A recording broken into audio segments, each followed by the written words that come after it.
Sa kalagitnaan ng gabi, biglang umangat ang makapal na usok mula sa 12 palapag ng isang bagong tayong high-rise development sa gitna ng business district. Ilang segundo pa lamang ang nakalipas, ngunit ang maliit na apoy ay mabilis nang kumalat na parang gutom na halimaw na walang awang nilalamon ang loob ng gusali. Maya-maya, umugong ang tunog ng sirena na bumasag sa katahimikan ng gabi. Sunod-sunod ang dumating ng mga fire truck. Sa gitna nila ay si Lisandra. Senior firefighter siya. Kilala sa istasyon sa pagiging mabilis mag-isip, diretso magsalita, walang takot kahit sa pinakamapanganib na sitwasyon.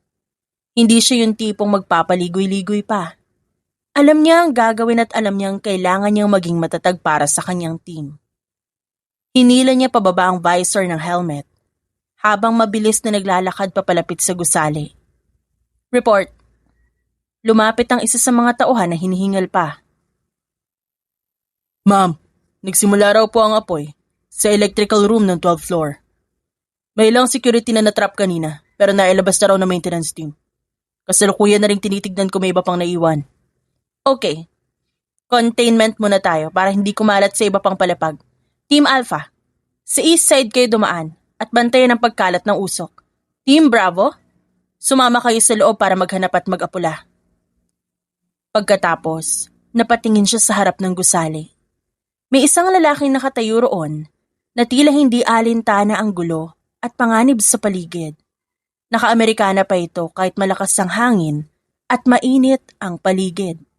At hawak ang cellphone habang may kausap na parang walang nangyayaring sunog. Kumunot ang noon ni Lisandra. Hindi niya gusto ang ganitong klaseng tao sa gitna ng emergency. Lumapit siya sa lalaki. Sir, kailangan niyo po lumayo sa area. Delikado po rito, maaaring may tumalsik na apoy o bumagsak na materyales sa anumang oras. Paalala niya. Hindi agad lumingon ng lalaki. Tila hindi nito narinig ang sinabi ni Lisandra. Just a minute. Malamig nitong sabi sa kausap sa telepono. Yes. Contact the insurance team immediately. I want a full damage assessment by tomorrow morning. Walang palya. Utos nito ng mariin. Napapikit si Lisandra sandali. Insurance agad. Ang gusali na susunog. At ang unang inisip nito pera? Aniya sa isip. Pagkababa ng tawag, saka lang siya tinapunan ng tingin ng lalaki. Ikaw ba ang officer in charge dito? Tanong nito sa kanya. Yes, sir. Senior firefighter Lisandra. Good. I'm Zeke. Owner ng building na to. Saglit siyang napahinto sa sinabi nito. Kilala niya ang pangalan. Isa ito sa pinakamalaking real estate magnate sa lungsod. Kilala sa pagiging matagumpay pero istrikto at perpektibo sa negosyo. Ngunit hindi yun ang mahalaga sa ngayon. Sa paningin niya lahat ay pantay-pantay kapag may sunog na nagaganap. Sir Zeke, kailangan niyo pong lumayo sa safety perimeter. Hindi po ligtas dito. Tumingin ito sa gusali na nilalamon na ng apoy sa loob at makikita sa mga mata nito ang pagkadismaya at galit. I spent 2 years building that structure. Bilyon-bilyon ang ginastos ko para dito. Hindi ko ba sa'yo iwan ang gusaling yan? Napabuga ng hangin si Lisandra. Pakiramdam niya, nakikipag-usap siya sa pader. Sir, naintindihan ko po na mahalaga sa inyo yung gusaling yan. Pero hindi po kayo makakatulong kung nandito kayo sa gitna ng danger zone. Lalo lang kayo magiging sagabal sa operasyon namin. Nilalagay niyo sa panganib ang buhay niyo. Paliwanag niya dito. Sinubukan niya maging mahinahon, pero kinain na rin siya ng inis. I'm not just some bystander. This is my property. Karapatan ko malaman na nangyayari at mananatili ako dito. Property niyo nga, pero buhay naman ang nakataya sa loob. Bawat minuto na sasayang sa pakikipagtalo, may buhay na pwedeng mawala o apoy na pwedeng kumalat pa. Lumapit pa si Zeke sa harap ng gusali. Lampas na sa itinakdang linya. How bad is the structural damage? Kailangan ko malaman kung maaari pa itong ayusin o kung sayang na ang lahat. Tanong nito at tila hindi naririnig ang sinabi niya. Hindi agad sumagot si Lisandra. Sa halip, napatingin siya rito mula ulo hanggang paa. Sir, mas concern niyo pa yung gusali kaysa sa mga tao? Ang gusali pwedeng itayo ulit pero ang buhay ng tao hindi na maibabalik kailanman. Kumunot ang noon nito. Of course, I care about the people. Huwag mo namang isiping wala akong puso. At talaga ba? Kasi kanina pa kayo dito. Pero ang unang narinig ko sinabi niyong insurance. Wala man lang kayong tinanong kung may nasaktan ba o naiwan ba. Look, this building cost billions. Ito ang pride ng kumpanya namin. At ang buhay ng tao? Magkano ang presyo niyan sa paningin niyo? Putol ni Lisandra.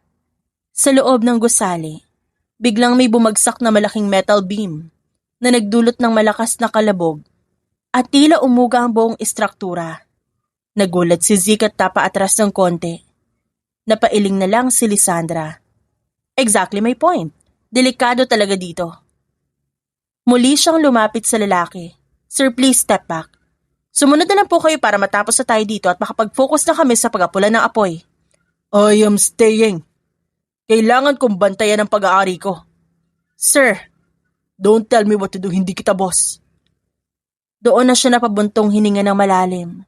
Kung ayaw makinig sa mabuting usapan, kailangan na ng ibang paraan. Okay. Bigla niyang hinawakan ang braso ng lalaki para makuha ang atensyon nito at para hindi ito makagalaw na maayos. What are you? Hindi pa natatapos si Zeke nang bigla siyang sinipan ni Lisandra sa binti. Hindi malakas pero sapat para mawalan siya ng balanse at mapaatras ng ilang hakbang palayo sa gusali. Hey! Napatigil ang ilang bumbero sa sinabi ng lalaki. Naroon na mga ito sa malapit at napalingon sa kanila. Lahat ay nagulat sa nangyari. Did you just kick me? For safety. For safety? Yes, sir. Sagot ni Lisandra ng kalmado. Bahagya itong yumuko at itinuro ang dilaw na linya sa simento na naghihiwalay sa danger zone at ligtas na lugar. Safety line. Hindi niyo pa pwedeng lampasan yan. Rules yan ng fire safety. At kailangan sundin ng lahat, mayaman man o mahirap. You kick me because of a lie? Opo, dahil sa linyang yan, naiiwasan ng disgrasya at pagkamatay. Hindi ito makapaniwala. Tumingin ito sa paligid. Nakitang nakatingin din ng ibang bombero sa kanila. Do you even know who I am? Alam mo ba kung sinong kausap mo? Sir, sa sunog, pantay-pantay lang ang lahat. Walang mayaman, walang mahirap, walang boss at walang may-ari ng gusali. Dito, ang batas namin kaligtasan ng lahat. Kaya kahit sino ka pa, kailangan mong sumunod. Biglang tumakbo ang isang firefighter papunta sa kanila. Ma'am Lisandra. Yes, ano nangyari? May nakita kaming isang maintenance worker na posibleng naiwan sa 12th floor. Malapit sa electrical room, kung saan nagsimula ang sunog. Confirm na ba? Sigurado ba kayo may tao doon? Not yet, ma'am. Pero may radio signal na galing sa taas. Narinig naming may tumatawag ng tulong. Hindi na siya nagatubili. Oras sa para kumilos. Okay, I'm going in. Kailangan nating hanapin siya bago pa mahuli ang lahat. Sabi niya, at akmang lalakad na papasok. Agad na kumunot ang noon ni Zeke. You're going inside? That building is unstable. Pwede itong gumuho anumang oras. Yes, I know that. That's suicide. Bakit mo isusugal ang buhay mo para lang sa isang tao? Humakbang siya palayo, ngunit bigla siyang tinawag ng lalaki. Wait! Lumingon siya at saglit siyang pinagmasdan ni Zeke. Tila sinusuri ang bawat galaw niya. You're risking your life for one worker? Isang empleyado lang naman yon. Hindi na siya nagdalawang isip na sumagot. Oo. Why? Dahil trabaho ko to. At higit sa lahat tao siya. May pamilya siyang naghihintay sa kanya. At hanggat may pag-asa pa, hindi kami titigil hanggat hindi namin siya naililigtas. Pagkatapos, naglakad na siya papunta sa entrance ng gusali. Ngunit bago siya tuluyang pumasok, sumigaw si Zeke.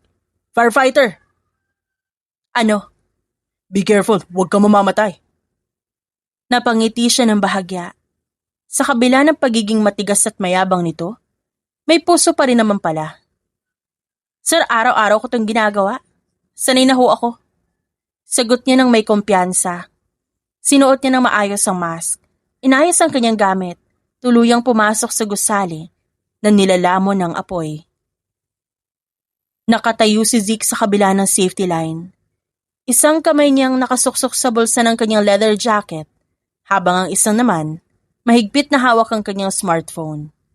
Sa una mukhang kalmado siya, pero hindi niya mapigilang ituon ang tingin sa pintuan kung saan pumasok si Lisandra ilang minuto na ang nakalipas.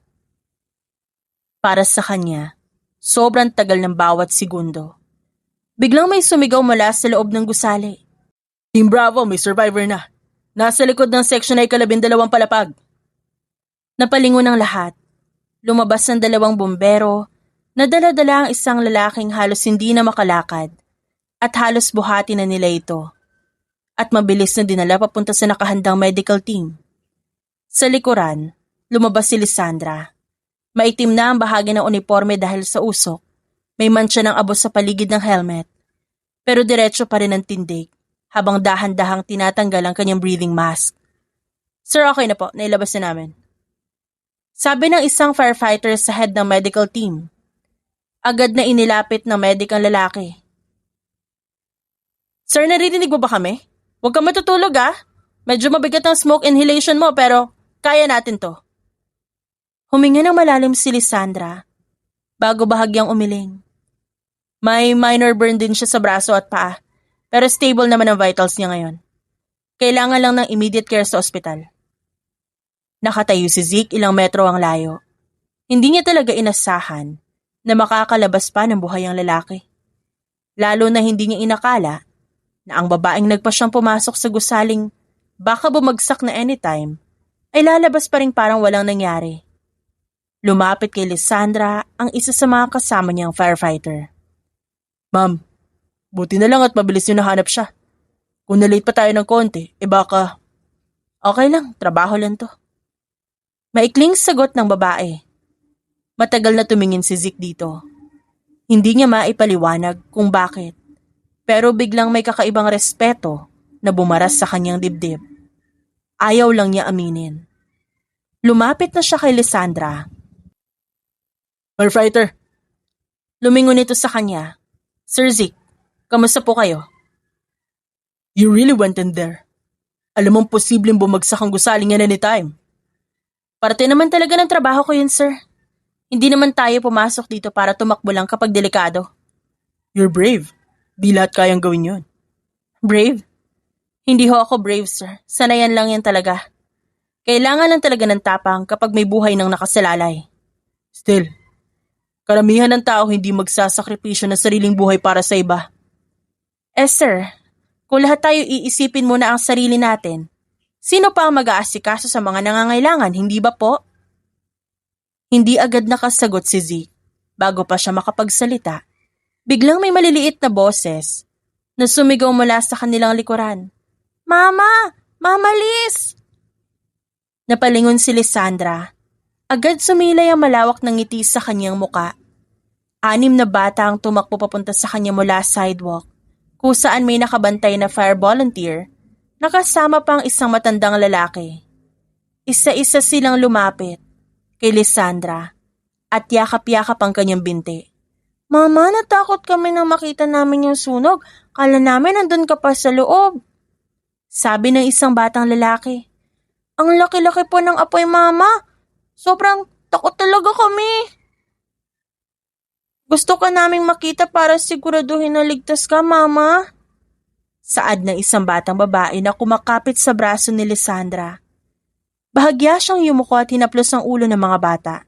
Hey. Okay lang. Nandito na si Mama. Wala kayong dapat ikatakot. Lumapit ang fire volunteer na kasama ng mga bata. Ma'am, dumating sila kanina kasama si Mang Roberto. Yung kapitbahay niyo po. Hindi po talaga namin mapigilan Gusto raw talaga nila makita kayo kaya hinayaan na namin silang pumunta dito. Tumango si Lisandra at nagpasalamat. Pagkatapos tiningnan niya isa-isa ang mga bata. Patrick, Peter, Paul, Philip at kay Penelope at Patricia naman. Ba't kayo tumakbo ng ganyan? Sabi ko sa inyo, di ba maghintay na lang kayo sa bahay o kaya sa kapitbahay natin, di ba? Gusto po namin na makita kayo, Mama. Sagot ni Patricia. Kala po namin di na kayo makakalabas Dagdag ni Penelope. Napatingin si Zeke sa mga bata at pagkatapos kay Lisandra. Sextuplets. Opo, sir. 6 silang lahat. Aniya at napangiti pa siya ng bahagya. Isa sa mga batang lalaki ang tumingin kay Zeke at ngumiti. Hello po, kuya. Hindi agad nakasagot si Zeke. Hindi siya sanay sa mga bata. Para sa kanya, sila'y maingay, magulo at kadalasan sagabal sa tahimik niyang buhay. Napansin ni Lysandra ang kanyang reaksyon, kaya agad niya ipinakilala ang mga bata. Sir, sila po yung mga anak ko, ang 6 kong mga anak. Lumapit si Penelope at kumapit sa kamay ni Lysandra. Mama, tapos na po ba ang sunog? Pwede na po ba tayo umuwi? Gutom na po kami. Hindi pa tapos, anak. Pero kontrolado na naman ng mga kuya mong bombero. Sandali na lang ha. Tapos na tayo. Bibilan ko pa kayo ng favorite yung fried chicken mamaya, di ba? Napabuntong hininga si Zeke. Isang idea ang biglang pumasok sa kanyang isip. You must be married then. Ang dami mong anak. Kailangan talaga ng kasama sa buhay para maibigay lahat ng kailangan nila. Bahagyang natahimik si Lysandra. Bago pa siya makasagot, biglang nagsalita si Penelope. Wala po kaming papa, kuya. Si mama lang po nag-aalaga sa amin simula nung isinilang kami. Penelope, anak. Mahinang saway ni Lysandra, pero ang bata ay nagkibit balikat lang. Totoo naman po, mama. Single mother ka? Opo, sir. Mula nung mga anak ako sa kanila, ako na po yung nag-iisang magulang nila. Hindi niya alam kung bakit, pero mas lalo siyang humangas sa babae. 6 na bata na kailangan bigyan ng lahat ng pangangailangan. Tapos isang trabaho pa na kailangan isugal ang sariling buhay araw-araw. Hindi niya maisip kung paano niya ito nagagawa. Kasabay ng paghanga, may kakaibang pakiramdam din na dumapos sa kanya. Pero agad niya itong itinulak palayo. Ayaw niya ng komplikasyon sa buhay. At higit sa lahat, ayaw niya talaga sa mga bata. Well, good job tonight, firefighter. Siguraduhin niyo magpahinga kayo mamaya. Tumango si Lysandra. Thank you po, sir. Ingat na rin po kayo pa uwi. Tumingin muli si Zeke, sa gusaling patuloy pa ring inaapula ng apoy. Pero sa pagkakataong ito, hindi nagusali ang nasa isip niya, kundi ang babaeng handang pumasok sa gitna ng apoy para magligtas ng tao. Makalipas ang 2 araw matapos ang sunog, ang nasunog na gusali ni Zeke ay naging sentro na ng masusing investigasyon. Sa loob ng isang pansamantalang command tent malapit sa construction site, abala ang mga firefighter at ang mga fire investigator sa pag-aaral ng larawan, electrical diagrams, mga piraso ng materyales na kinuha mula sa 12 palapag. Ilan pa sa kanila ang nag-uusap ng mga teorya habang binabantayan ng live feed mula sa drone na naglilibot pa rin sa gusali. Nakatayo si Zeke sa gilid ng mesa. Based sa initial findings namin, sir. Sabi ng isang investigator na hawak ang isang folder ng dokumento. Hindi lang ito simpleng electrical overload. Hindi lang yun ang sanhi ng sunog. May mga marka at residue po kami natagpuan na nagpapahiwatig na may accelerant na ginamit. Kumunot ang kanyang noo. You mean sinadya itong sunugin? Arson? Tumango ang investigator. Posibleng ganun ho, sir. Ang kemikal na nakita namin karaniwang ginagamit para mapabilis ang pagkalat ng apoy. Hindi po yun karaniwang makikita sa regular na electrical fire. Kung yun ang kaso, kailangan nating hanapin kung sino may gawa nito. Pero hindi lang po yun ang isa pang issue, sir.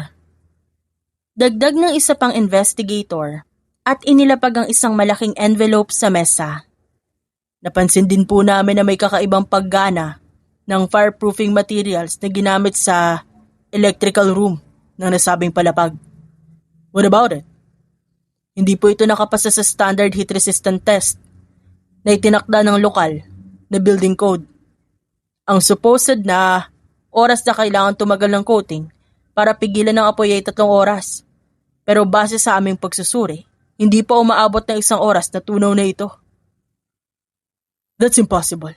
Lahat ng materyales na ginamit ng proyekto namin dumadaan sa mahigpit na procurement at quality inspection process. Hindi pwedeng makakalusot ang substandard na gamit. Tumikim ang investigator bago magpatuloy. Sir, Chinek na po namin ang supplier ng fireproof coating na yon. Inabot nito kay Zeke ang folder na puno ng mga kontrata at dokumentasyon. Binuksan niya ito at sa unang pahina pa lang, para siyang binigyan ng sapak sa muka. Ezel Industrial Materials. Isa yon sa subsidiary ng kanilang sariling kumpanya.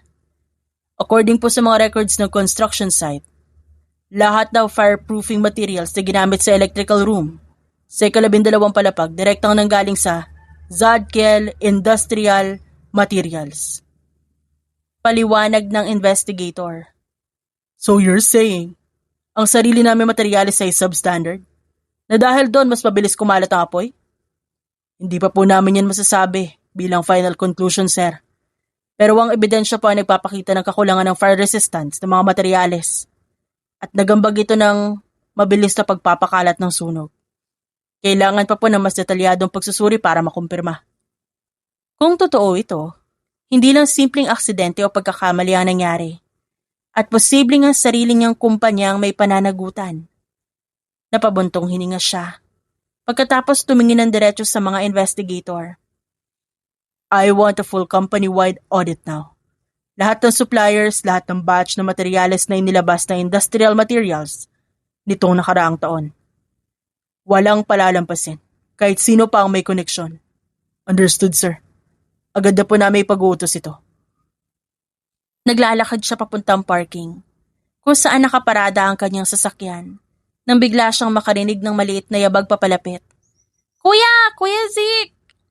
Napahinto siya bigla. Wait. Ngunit huli na, bago pa siya makapag-react. 6 na bata na parang mga kid superhero sa pagtakbo ang lumapit sa kanya at pinalibutan siya. Isa sa kanilang mabilis na kumapit sa kanyang braso. Hello po, kuya. Oy, alam na namin. Ikaw pala yung may-ari ng building na nasunog? Sabi pa ng isa pang batang lalaki na parang bago lang nito nalaman ang pinakamahalagang balita sa mundo. Nanigas si Zeke sa kinatatayuan. What are you doing here? Ba't kayo nandito? Lumapit pa ang iba. Tangkad mo pala talaga, parang tower. Parang superhero lang, no? Yung nasa movies. Di naman, mukha siyang kontrabida eh. Ang seryoso. Sagot naman ng isa pang bata na tumitingala sa kanya. Hey, hindi naman siya kontrabida. Reklamo ng isa pang batang babae. Napahawak si Zeke sa sentido na parang bigla siyang nakaramdam ng sakit ng ulo. Why are there 6 of you again? Hindi ba kayo napapagod? Kasi po 6 kami, sir. Sagot ni Peter na parang sobrang obvious naman ang sagot. Biglang may isang batang lalaki na tumingin sa kanya ng may pag-asa. Kuya, meron ka pong candy o chichirya? Wala. Ay, kuripot naman. Peter, wag mo sabihin yun. Saway ni Penelope. Napabuntong hininga si Zeke. Hindi niya talaga maintindihan kung ba't biglang lumitaw ang mga bata na ito sa kanyang tabi. Nasaan na nanay niyo? Di ba kayo pinapagalitan kapag kayo naglalaro kung san-san? Parang signal yon at biglang may isang boses na kalmado at mahinahon na nagsalita sa kanilang likuran. Hoy, mga bata! Ano sabi ko sa inyo kanina? Lumingon silang lahat. Papalapit si Lysandra na naka-civilian clothes na. Isang simpleng white shirt at maong pants. May hawak pa siyang paper cup ng kape. Mukha siyang galing lang sa isang emergency meeting sa fire station. Sinabi ko na sa inyo na huwag kayong pumupunta sa tabi ng investigators at mga tauhan doon. Baka kayo mapagkamalan o maistorbo pa ninyo sila. Sige, ulitin niyo pa. Di naman kami nang iistorbo, ma? Depensa pa ni Patrick. Lumapit lang po kami para batiin siya ulit.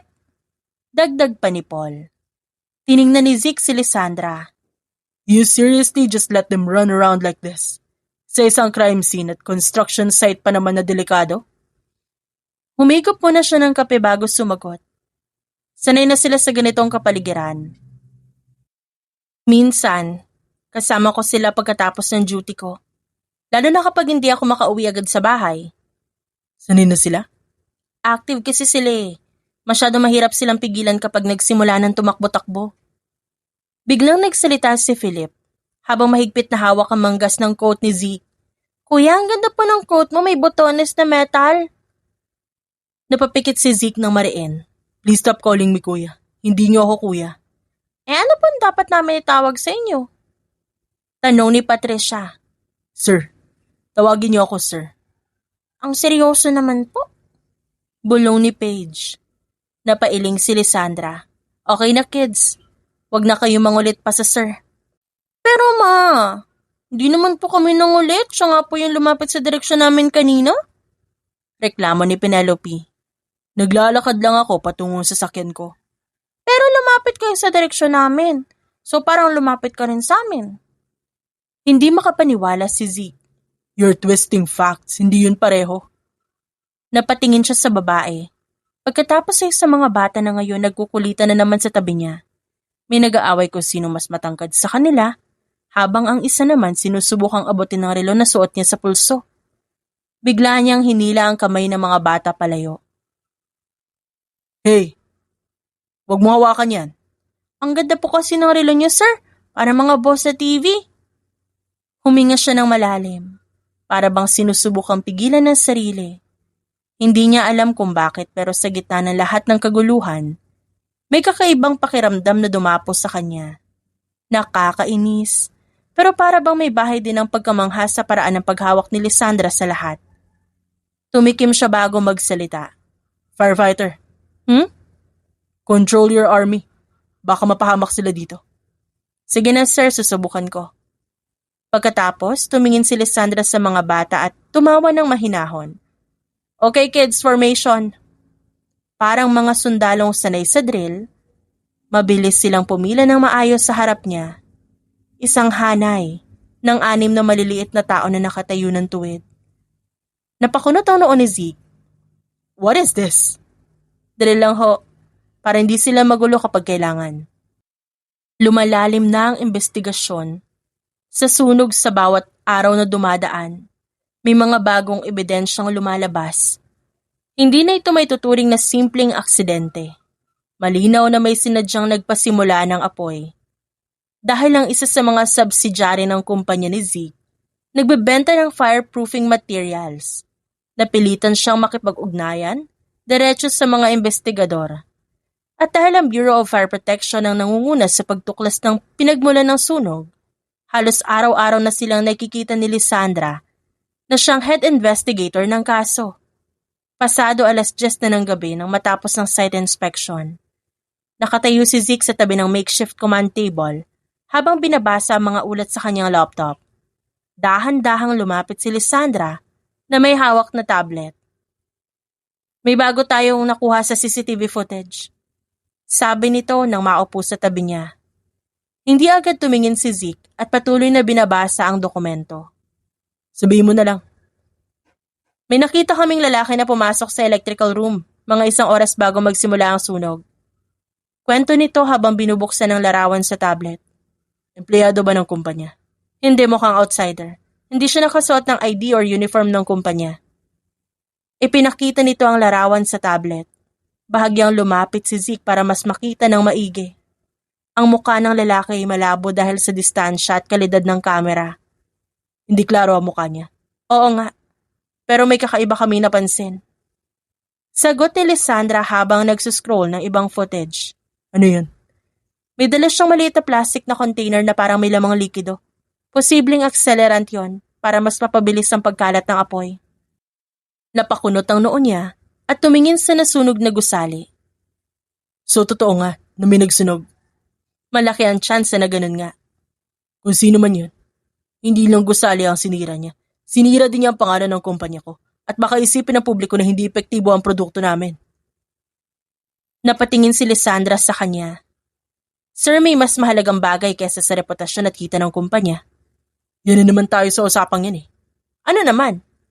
Parang tingin mo sa mga negosyanteng tulad ko puro pera at pangalan lang ang iniisip. May mga tao rin kaming iniisip. Mga empleyado, kliyente, pati na rin ang mga taong maaaring maapektuhan ng mga nangyayari. Sandaling natahimik si Lisandra. Yun nga naman ang nakasanayan niyang isipin. Nakaramihan sa mga mayayamang negosyante, puro sariling interes lang ang inaalala. Pero nitong mga nakaraang araw, napapansin niya ang iba si Zeke. Matigas man ang ulo pero tunay naman itong nag-aalala sa mga taong maaaring madamay. Anyway, kailangan nating mahanap agad yung lalaking yun bago pa lumala ang sitwasyon. Inaasikaso na ng tech team namin para linisin at i-enhance yung footage. Baka makakuha pa kami ng mas malinaw na detalye. Tumango siya at napatingin sa kanyang smartwatch. 10:30 na pala. Late ka na para umuwi. Sanay na ako sa ganito oras, trabaho naman to eh. Hindi ko tinutukoy yung trabaho. Iniisip ko yung mga anak mo. 6 pa naman yun. Baka hinahanap ka na nila. Sanay na rin sila sa akin na gising ako sa gabi at tulog sa umaga. May kasambahay naman kami nag-aalaga sa kanila. 6 kids. Di ko talaga maintindihan paano mo kinakaya yun. Bago pa makasagot si Lisandra, biglang narinig nila ang maliliit na yabag at tawanan mula sa gilid ng site. Napalingon silang pareho at nakita ang 6 na maliliit na figura na parang bagyong papalapit. Agad na napahawak si Zeke sa sentido. Di ko talaga maintindihan kung paano nila lagi ako nakahanap dito. Parang may GPS tracker sila sa akin sa site na to eh. Ewan ko ba, parang may radar talaga sila. Napapabuntong hininga pero nakangiti pa rin si Lisandra.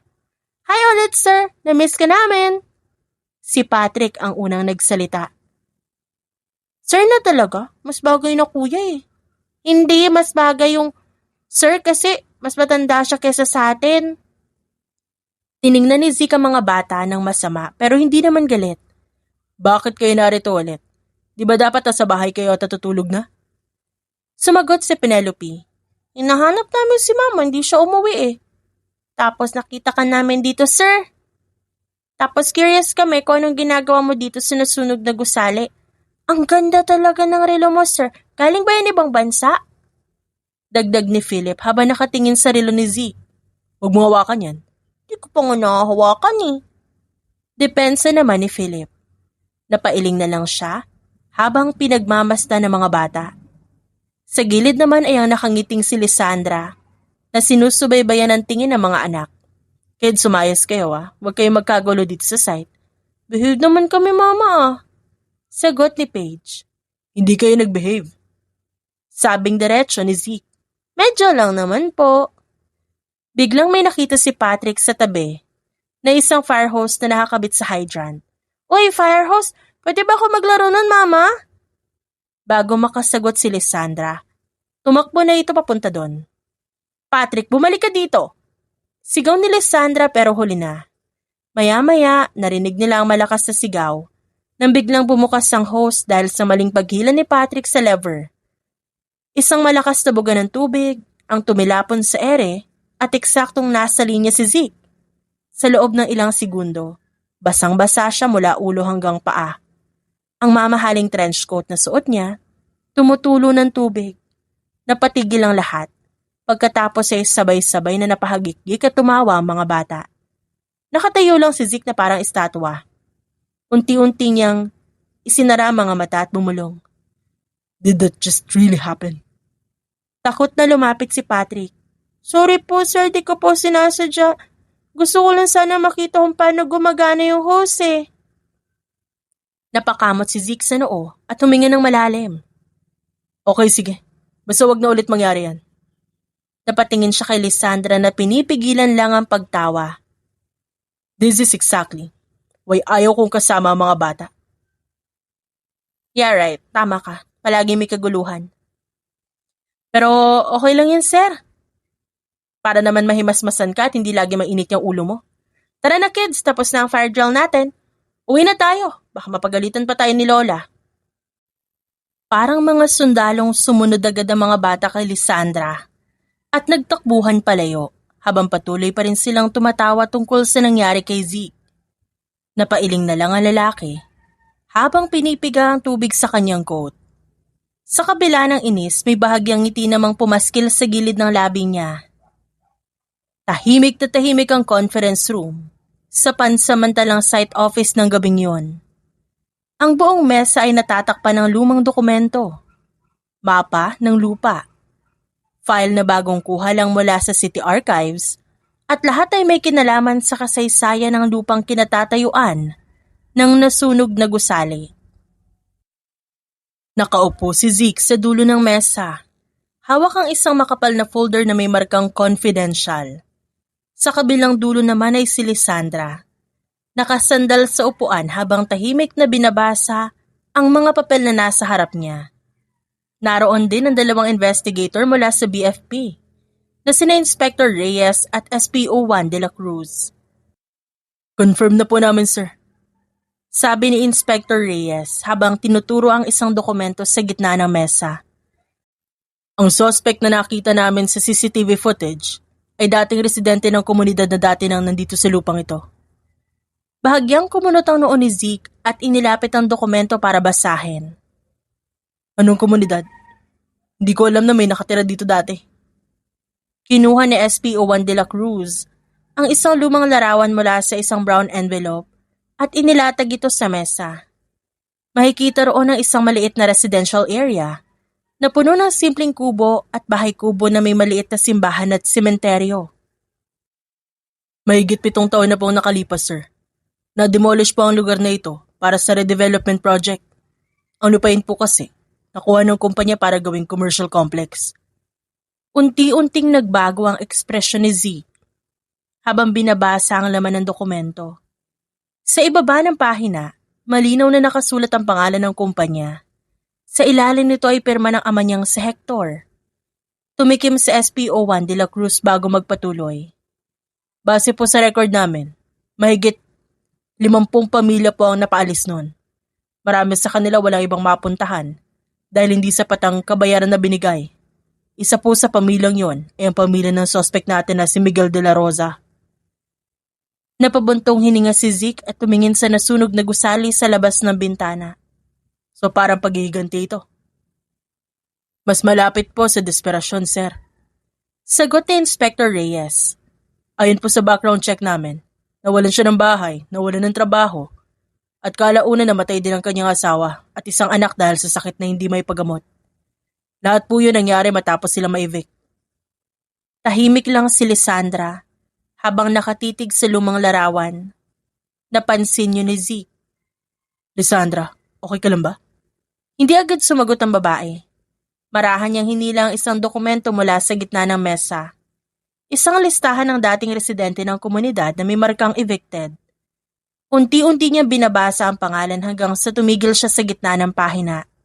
Mahigpit niyang hinawakan ng papel. Ma'am? Tawag sa kanya ni SPO Juan de la Cruz nang mapansin ang kanyang reaksyon. Kasama kami dyan sa listahan.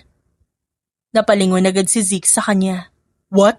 Anong ibig mo sabihin? Itinuro niya ang pangalan sa listahan. Diyan kami nakatira noon. Doon sa malapit sa bahay sa tabi ng simbahan. Sandaling natahimik ang buong silid. Mabilis na nagkatinginan ng dalawang investigator bago dahan-dahang tumayo. At lumabas ng silid para pagbigyan sila ng espasyo. Naiwan na lamang sina Zeke at Lisandra. Nakatitig pa rin si Lisandra sa papel, habang unti-unting bumabalik sa kanya ang mga alaala. Naalala ko ang araw na yon. Biglang dumating ang notice ng eviction sa bahay namin. May 2 linggo lang kami oras para umalis. Ang daming pamilya na walang mapuntahan nun. Ilan sa kanila natulog na lang sa kalye o sa mga evacuation center at isa doon ang pamilya ko. Huminga siya ng malalim at tumingin kay Zeke. Nang mawala ang bahay namin, nawalan din ng trabaho ang asawa ko. Doon nagsimula ang lahat ng hirap namin. Hindi makapagsalita si Zeke. Hindi niya alam na ang lupaing kinatatayuan ng kumpanya. Dati ng tahanan ng maraming pamilya, kabilang na ang pamilya ni Lisandra. Lumaki siyang naniniwala na ang proyekto ng kanyang pamilya ay para sa progreso ng bayan. Ngunit ngayon, nakikita niya na may ibang mukha ang progreso na yon. Ang mas masakit pa, ang pangalan at pirma na nandun ay ang ama mo. Pagpapatuloy ni Lisandra habang marahan niyang itinuro ang pirma sa dokumento ng eviction. Nagsimula na ako magbuntis noon sa mga anak namin. Halos wala kami makain. Walang matitirahan. Nagtrabaho ako kahit nabuntis pa ako. Nagasikaso ako ng mga bahay, nagbenta ng pagkain sa kalsada at kung ano-ano pa ang pinasok kong trabaho para lang mabuhay kami. Tahimik lang si Zeke. Hindi niya kayang salubungin ang tingin ni Lisandra na para bang nahihiya siya sa mga ginawa ng kanyang pamilya kahit na hindi niya ito alam. Kaya nang nalaman kong may sunog sa gusali ng kumpanya mo. Alam mo ba kung anong unang pumasok sa isip ko? Na baka karma na yon. Parang bayad na sa lahat ng sakit at pagdurusa na ibinigay ng kumpanya niyo sa amin noon. Mabigat na katahimikan muli ang bumalot sa silid. Ngunit pagkatapos ng ilang sandali, napabuntong hininga si Lisandra at umayos ng upo. Pero pagkatapos, naisip ko rin na wala nang saysay pang magalit. Nangyari na eh. Hindi na mababago pa ang nakaraan. Di mo naman kasalanan ng ginawa ng tatay mo. Wala kang alam nun. Pero parte ka pa rin ng sistemang yun, di ba? Oo. Kahit hindi ko alam, parte pa rin ako ng pamilya. At kumpanyang nagdulot ng sakit sa mga tao. Hindi ko alam na may ganito nangyari dito kung alam ko lang sana. Hindi mo naman talaga masisisi. Pero hindi ibig sabihin, wala ka na magagawa. Tama. May magagawa ako para itama ito. Inayos ni Zeke ang mga dokumento sa mesa at tumingin sa kanya ng seryoso. Kung ang lupang ito ang dahilan kung ba't nawalan ng tahanan ng maraming pamilya, kung ito ang dahilan kung ba't nangyari ang sunog, then I'll fix it. Gagawin ko ang lahat para itama ang pagkakamali ng nakaraan. Paano mo planong gawin yon?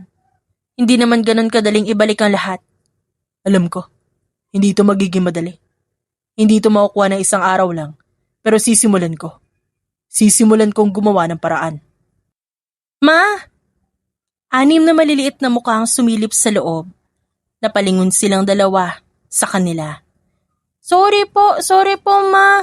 Sabi po ni Kuya Guard pwede na daw kami pumasok dahil tapos na po kayo sa meeting nyo. Miss na namin kayo mama, gusto ko na po umuwi tayo. Saad ni Paige. Napailing na lang si Lisandra at inayos ang buhok ng mga bata. Kids, hindi ba kayo natatakot dito sa site office? Gabi na naman. Lumapit ang mga bata sa mesa. Napansin nila ang mabigat na kapaligiran sa silid. Ma, may problema kayo ni Sir Zeke? Tanong na Penelope na may pag-aalala sa muka. Tumingin si Zeke sa 6 na bata. Sa loob ng ilang segundo, may nagbago sa kanya. Ang mga batang ito'y halos mawala ng bahay noon dahil sa proyekto ng kanyang pamilya at hindi niya man lang alam. Hindi ko mababago ang nakaraan, Lisandra. Hindi ko maibabalik ang mga taon na pinagdaanan niyo ang hirap. Pero sisiguraduhin ko hindi na ito mauulit pa. At sisiguraduhin ko may mas maayos na kinabukasan para sa inyo. Para sa mga bata. Para sa lahat ng pamilyang naapektuhan noon. Makalipas ang ilang araw, lalong naging madalas ang pagpunta ni Zeke sa barangay, kung saan nakatira si Lisandra at ang kanyang 6 na anak.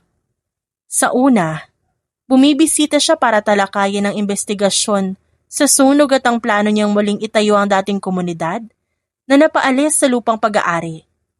Ngunit, unti-unting nagbago ang dahilan ng kanyang pagbisita. Minsan, para magdala ng mga dokumento tungkol sa redevelopment project. Minsan ay para kausapin si Lisandra tungkol sa mga pangangailangan ng dating mga residente at kung minsan, hindi niya na alam mismo kung bakit siya naroon. Isang hapon ng linggo, tumigil ang itim na luxury sedan ni Zeke sa harap ng maliit na bahay na inuupahan ni Lisandra. Bago pa man siya makababa ng kotse, naririnig niya na ang sigaw ng mga bata. Sir Zeke! Sir Zeke! Napalingon siya at nakita ang 6 na bata na parang mga kidlat na tumatakbo papunta sa kanya. Napabuntong hininga siya habang binubuksan ang pintuan ng kotse. Hindi pa ba kayo napapagod tumakbo ng ganyan kabilis tuwing makikita niyo ako? Hindi po. Sabay-sabay na sagot ng mga ito. Lumapit si Peter at hinawakan ng mahigpit ang manggas ng mamahaling coat na suot ni Zeke. Sir, may dala ka bang pagkain? Ang dami naming gutom. Di lahat ng bisita may dalang pagkain. Sagot niya at kinurot ang pisngi ni Peter. Sayang naman po. Bulong ni Patrick. Sa likod ng mga bata, lumabas si Lisandra mula sa loob ng bahay. Naka-apron pa siya, hawak ang sandok at mukhang katatapos lang magluto. Hoy mga bata, huwag kayong makulit sa bisita natin. Tumingin siya kay Zeke at bahagyang yumuko. Sir, pasensya na po sa mga bata. Hindi talaga sila natitinag sa bisita. Huwag kang mag-alala. Sanay na ako sa kanila. Tumingin siya sa mga bata na tila sinusuri siya mula ulo hanggang paa. Ba't parang tinitignan niyo ako na parang bagong exhibit sa museo? Di naman po. Agad na sagot ni Paul. Iniisip lang po namin kung kamukha ka namin. Napakunot ang noo ni Zeke at hinawakan ng sariling buhok. Excuse me, kamukha ko kayo? Paul, huwag kang manggugulo sa bisita. Wala namang pagkakatulad kayo ni Sir Zeke. Ngunit bago pa matapos ang usapan, dumaan si Aling Nena. Isang kapitbahay na may dalang plastik ng mga gulay galing sa palengke. Napahinto ito at ngumiti sa kanila. Uy, Lisandra, magandang hapon. Magandang hapon din po, Aling Nena. Sagot ni Lisandra. Tumingin si Aling Nena kay Zeke at ngumiti ng malawak. Siya ba yung ama ng mga bata mo? Ang gwapo naman. At mukhang mayaman pa. Nanlaki ang mata ni Zeke at napalingon kay Lisandra. Ano raw? Natawa si Aling Nena. Kasi pareho kayong may magulong buhok eh. Napatingin si Zeke sa 6 na bata at tinignan niya ang buhok ng mga ito na talagang medyo magulo. Katulad ng sa kanya. Napahawak siya sa sariling buhok at sinimulang ayusin ito. Hindi po ako ang ama nila, Aling Nena. Pero hindi na siya pinatapos ng matanda. Naku, mabuti naman at bumibisita ka na sa kanila ngayon. Matagal na kasing hindi nakikita ng mga bata ang ama nila. Basta tandaan mo, huwag mong pababayaan ng mga bata, ha? Sabi pa nito bago tuluyang maglakad palayo, patungo sa sariling bahay. Did that woman say that I'm their father? Umiling si Lisandra ngunit natatawa pa rin. Di ko naman po sinabi sa kanya na ikaw ang ama nila, sir. Pero di mo rin tinanggi. Bigla na lang siya nagsalita eh. Kibit balikat niyang sagot. Hindi ko rin naman po nagawang habulin pa siya para ipaliwanag. Napahawak siya sa noo at bumuntong hininga. This is exactly how rumors start, Lisandra. Baka bukas buong barangay na ang nakakaalam nito. Sa kabilang banda, tila tuwang-tuwa ang mga bata sa nangyari. Lumapit si Philip at humawak sa braso ni Zeke. Sir Zeke, kung ikaw po talaga ang papa namin, pwede ba kaming pasakay ng kotse mo?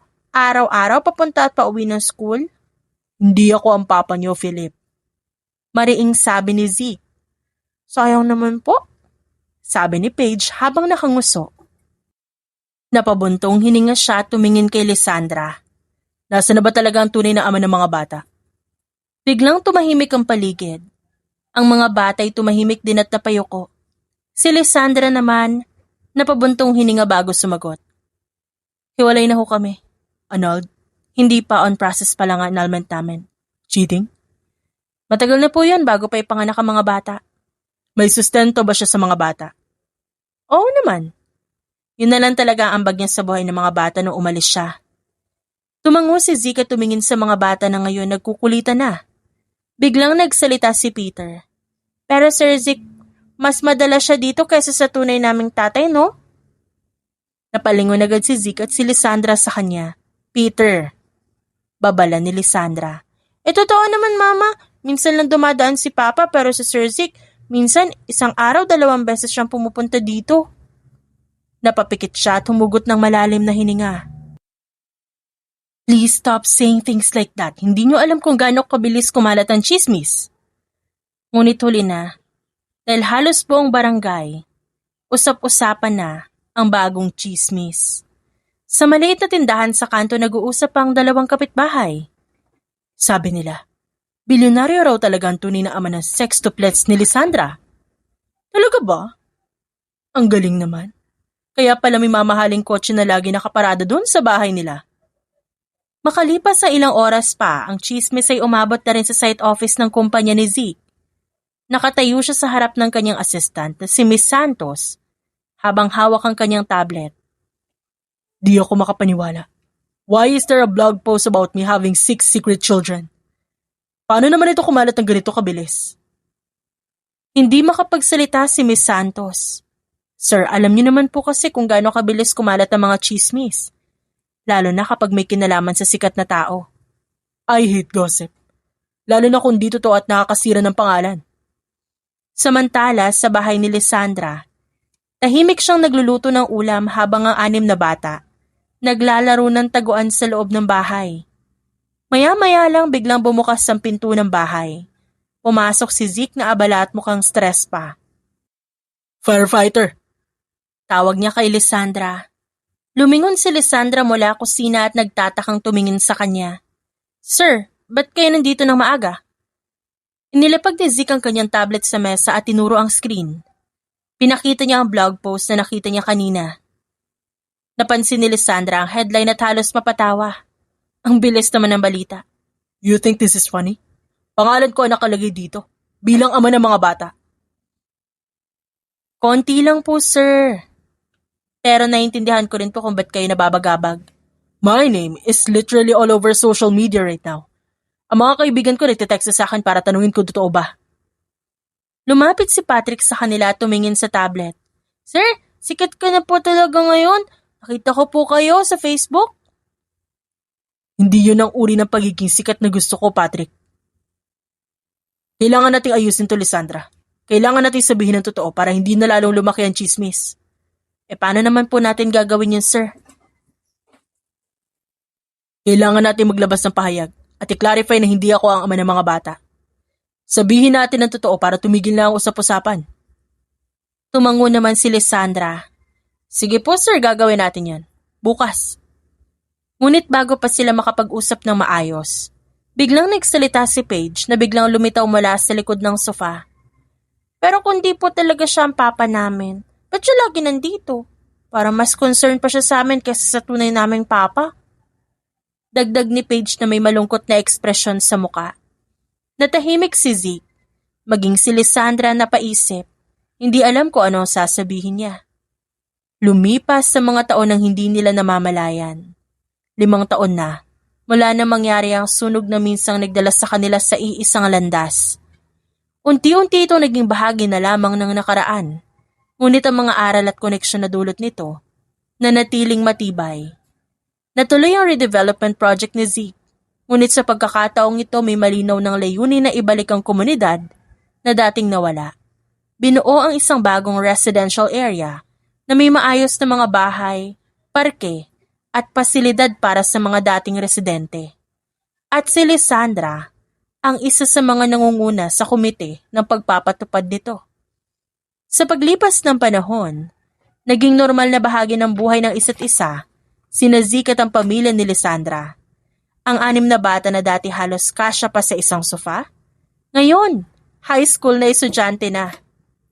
Isang Sabado ng hapon, tahimik ang sala sa bahay ni Lisandra.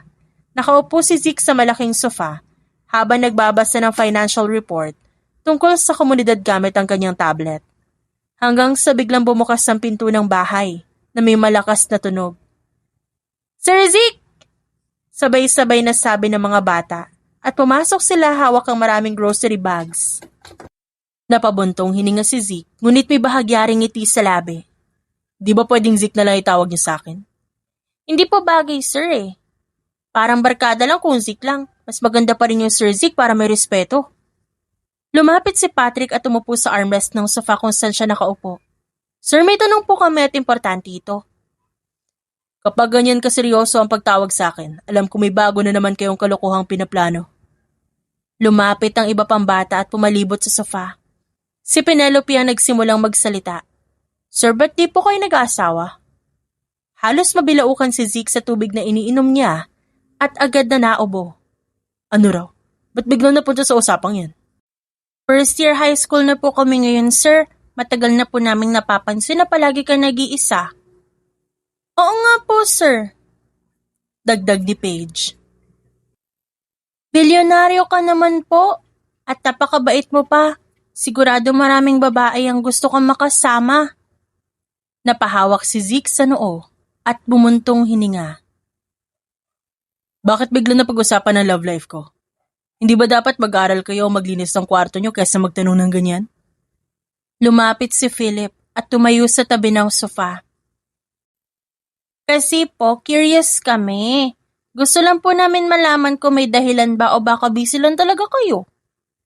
Mula sa kusina, narinig nila ang malakas na tawa ni Lisandra. Mga bata, huwag niyong abalahin si Sir Zik ng mga tanong na ganyan, baka ma-stress yan sa inyo. Sumilip siya sa sala habang hawak ang sandok na may tinunaw na mantikilya. Ngumiti siya na makita ang ekspresyon ni Zik na parang nahuhuli sa isang kasalanan. Si Patrick naman, tumingin kay Lisandra at nagsalita. Ma, hindi po ba weird? 5 taon na po namin kilala si Sir Zik. Tapos, hanggang ngayon wala pa rin siyang girlfriend o asawa. Ano naman? Tanong ni Lisandra habang naglalakad papunta sa sala at umupo sa kabilang sofa. Bakit po hanggang ngayon single pa rin si Sir Zik? Tanong ni Patrick. Napatingin si Lisandra sa lalaki at biglang tumahimik ang dalawa. Busy lang ako sa trabaho at sa community. Ay naku po sir, classic excuse na yan para sa mga taong ayaw lang talaga mag-asawa. Hindi yun excuse, totoo naman na marami akong ginagawa. Actually, ilang beses ko na rin siyang nireto ng mga babae na kilala ko. Mga bata, so hindi na natin problema yon. Ani Lisandra, talaga po mama?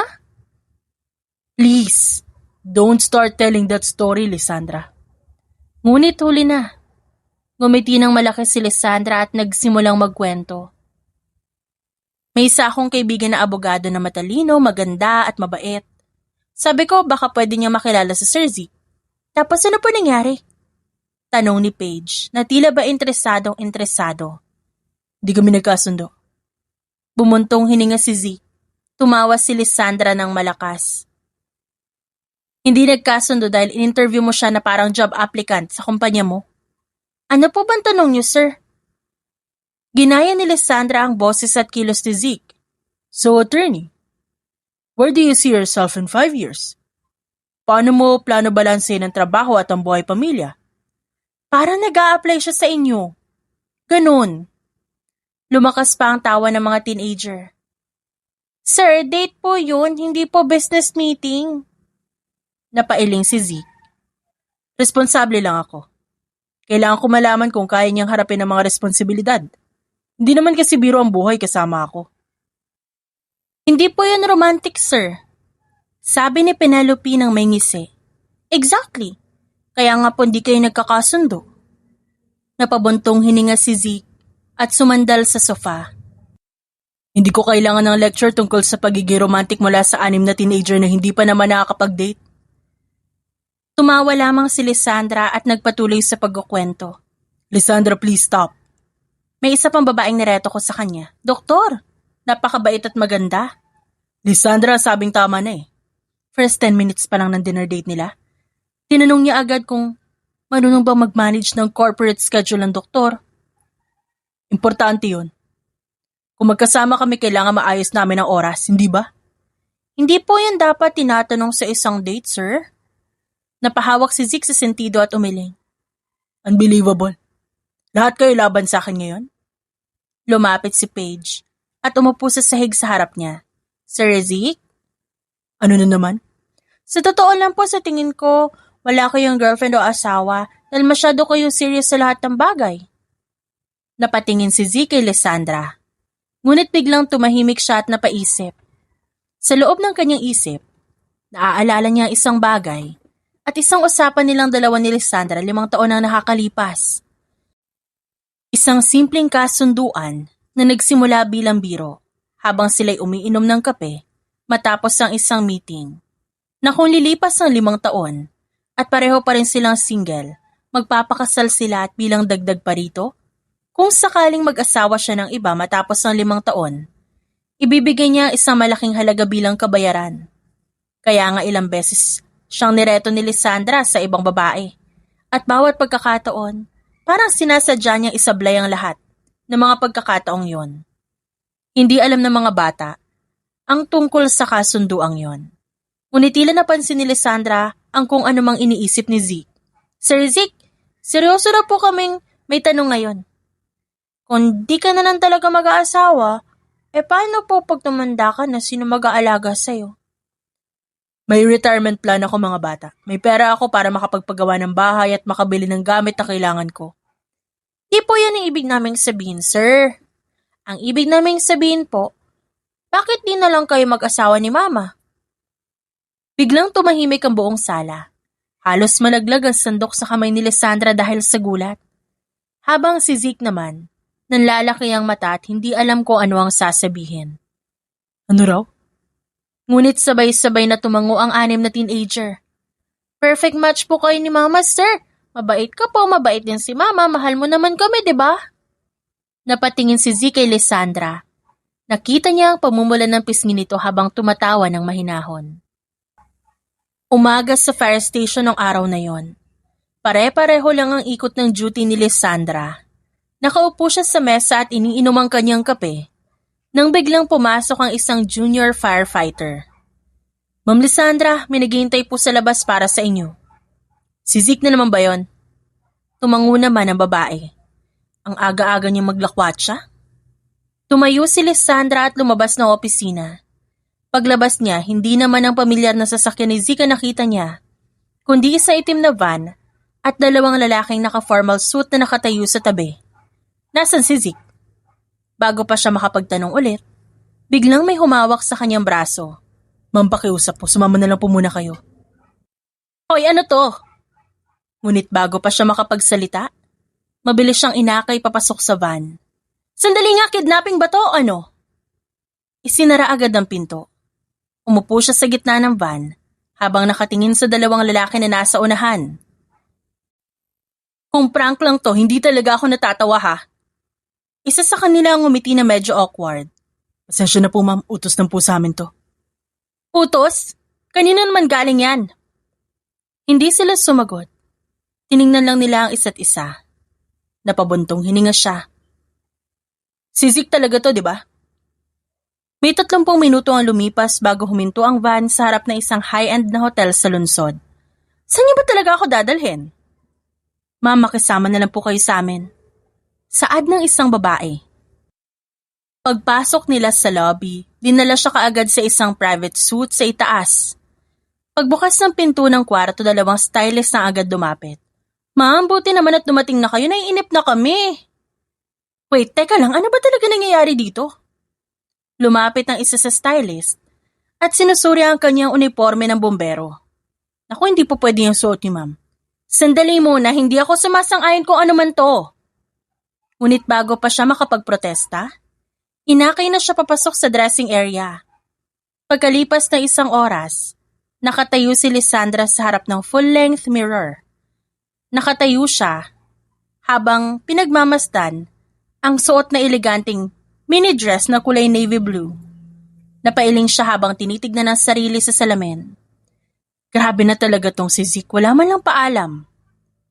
Samantala sa rooftop restaurant ng parehong hotel, naghihintay si Zeke sa isang exclusive dining area. Paulit-ulit na tinitignan ang kanyang relo. Nasa gitna ng mesa, ang isang maliit na kahon na gawa sa mahogany wood. Huminga siya ng malalim para pakalmahin ang sarili. Sir, ready na po si Ma'am Lysandra. Sabi ng kanyang assistant na biglang lumitaw. Tumango lang siya at kinuha muli ang kahon sa mesa. Ilang segundo pa ang lumipas, bumukas ang pinto ng dining area at pumasok si Lysandra. Bilyonaryo ka nga naman, no? Pero ang strategy mo para makapag-date parang kidnapping? Hindi ba pwede ka mag-text o tumawag na lang? Mas okay yon. Technically, escort service yon, hindi kidnapping. Ano? Escort service na humihila ng tao papasok ng van? Pinatid lang kita na maayos para hindi ka maistorbo sa estasyon. Zeke, hinila ako papasok doon. Minor detail lang yon. Alam mo, grabe ka talaga. Hindi ka pa rin nagbabago. Kumain ka na muna, baka gutom ka na. Akala ko ba dinner date to? Di syempre kailangan kumain, di ba? Oo nga pala. Napataas si Lysandra ng kilay. Late realization ba yan? Nagsimula silang kumain habang nagkukwentuhan. Sinabi ni Lysandra ang mga bagay na nangyari sa mga bata na inaalagaan niya. Si Peter, pagtuntong niya daw ng 18, Magpapadriver's license na para makapagmotor na daw. Sabi niya para daw mapabilis ang biyahe papunta sa soccer practice. Hindi pa pwede yan, bata pa siya. Delikado, lalo na sa kalsada ngayon. Opo, parang ikaw ang tatay nila. Sobrang protective mo rin naman sa kanila, no? Hindi sumagot si Zeke. Tumikim lang siya at nagpatuloy sa pagkain. Mga ilang minuto pa ang lumipas bago inilapag ni Zeke ang kanyang tinidor.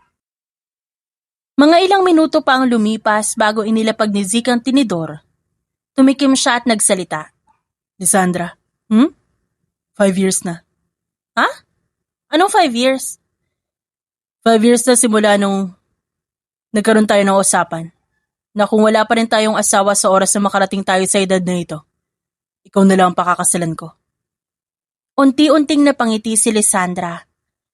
Yun pala yun. Inabot ni Zeke ang maliit na kahon sa mesa. Binuksan nito ng dahan-dahan. Nasa loob nito ang isang simpleng diamond ring na may minimalist na design. Papakasalan mo ba ako? Napahinto si Lisandra sa pagkain. Ilang segundo siyang nakatitig sa lalaki hanggang sa bigla siyang tumawa ng malakas. Halos mapahawak pa siya sa tiyan dahil sa lakas ng tawa. Grabe ka talaga, hindi ako makapaniwala. Ba't ka tumatawa? Seryoso ako dito. Totoo pala, akala ko ba joke lang yun noon? Sabi mo pa noon, contract-based daw para walang problema. Hindi ako nagjo-joke pagdating sa usapan at kontrata, alam mo naman yan. Napailing si Lisandra habang pinupunasan ng luha sa mata dahil sa katatawa. May edad na rin naman tayo, di ba? Wala na rin namang masama. Oo naman. Kilala na rin kita ng sobra. Alam ko kung paano ka mag-isip at kung gaano kabuti ang puso mo sa mga taong mahal mo. Kilala ka na rin ng 6 na bata. Kahit minsan nakikita ko na silang tumatawag sa'yo ng Tito Z ng kusang loob. Yes. Sige. Sige, ano ibig sabihin? Oo, pakakasalan kita. Talaga? Oo na nga, ang daming tanong. Wala man lang romantic na speech? Nako, parang di naman ako makakatanggap ng proposal na walang kahit isang sweet na salita. Hindi ako magaling sa mga bagay na yun. Baka mas lalo pa ako mapahiya. Napansin ko na yan mula pa nung una kitang makilala. Inabot niya ang kamay ni Zeke para kunin ang singsing. Sige na nga, pakasal na tayo, pero may usapan tayo Di pwedeng magbago ang isip. Dahan-dahang isinuot ni Zeke ang singsing. Sa palasinsingang daliri ni Lisandra, hindi naging sobrang dramatic ang kasal nilang dalawa. At eksakto yun ang dahilan kung bakit naging espesyal ito para sa kanila. Isang simpleng garden ceremony ang ginanap sa bagong komunidad na itinayo sa lupa kung saan dati isang nasunog na gusali ang nakatayo. Doon, nagtipon-tipon ng malalapit na kaibigan, dating residente ng lugar, at mga kasamahan ni Lisandra sa fire station. Ang lugar na minsang naging simbolo ng pagkawala at kalungkutan ay naging saksi ngayon ng kanilang panibagong simula. Nakatayo si Zeke sa harap ng maliit na entablado habang inaayos ang kwelo ng kanyang dark gray coat. Sa kabila ng pagiging kilalang negosyante at bilyonaryo, halatang-halata ang kaba sa kanyang muka. Biglang lumapit sa kanya ang 6 na teenager na mga anak ni Lisandra. Sir Zeke! Di na sir ngayon. Parang may upgrade na tayo sa relationship status. Tama. Stepdaddy na. Huwag niyo ako tawagin ganun. Feeling ko matanda ako. Tumawa si Penelope. Relax lang. Di pa kami nagde-decide kung ano yung tatawag sa'yo. Baka Tito Z o baka Boss Z para cool. Lumapit si Paige at tinapik ang braso. Pero okay ka sa amin. Di ka kasi kasing arte na ibang mayayamang nakilala namin At matapos ang seremonya, nakaupo si Zeke sa isang upuan sa tabi ng hardin habang pinapanood ng mga bata na nagkukulitan at naglalaro ng frisbee sa damuhan. Mukha silang masaya at walang ibang iniisip kundi kasiyahan ng sandali. Lumapit si Lisandra na may dalang 2 baso ng juice at umupo sa tabi niya. Kamusta naman ang buhay na may 6 na pasaway na anak? Maingay, sobra. Pero hindi na rin masama. Bumuntong hininga si Zeke pero may ngiti sa labi. Hindi lahat ng pagkikita at relasyon nagsisimula sa isang romance o perpektong sitwasyon. Minsan, Ang mga taong dumadating sa ating buhay sa gitna ng kaguluhan, problema, at hindi pagkakaunawaan ang siyang tunay na nagiging dahilan ng ating pagbabago bilang isang tao. The end.